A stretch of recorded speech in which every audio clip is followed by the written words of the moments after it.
Welcome to the Learning Pines YouTube. We hope this video helps. You start by confirming you have a local administrator account. You cannot remove a Microsoft account if it is the only admin. Back up any personal files now so nothing is lost when the account is removed. Once done, open Settings and go to Accounts to begin.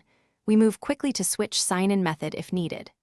Make sure your laptop is online so Windows can verify credentials and sync settings before we convert or delete the Microsoft-linked profile. You now create or switch to a local administrator to enable removal.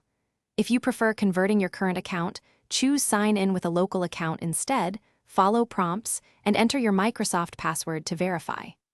Alternatively, add a new user under Family and Other Users, set it as Administrator, and sign out. Once you are signed into the new local admin, confirm you can access files and settings. This step prevents lockout and ensures you have rights to remove from the local admin profile. Open Settings, Accounts, Family, and Other Users, select the Microsoft account and click Remove.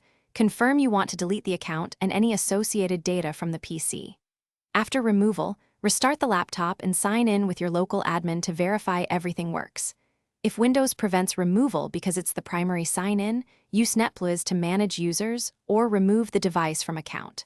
Microsoft.com. That single troubleshooting tip usually resolves stubborn primary account blocks. Thanks for watching. Consider subscribing if we helped you.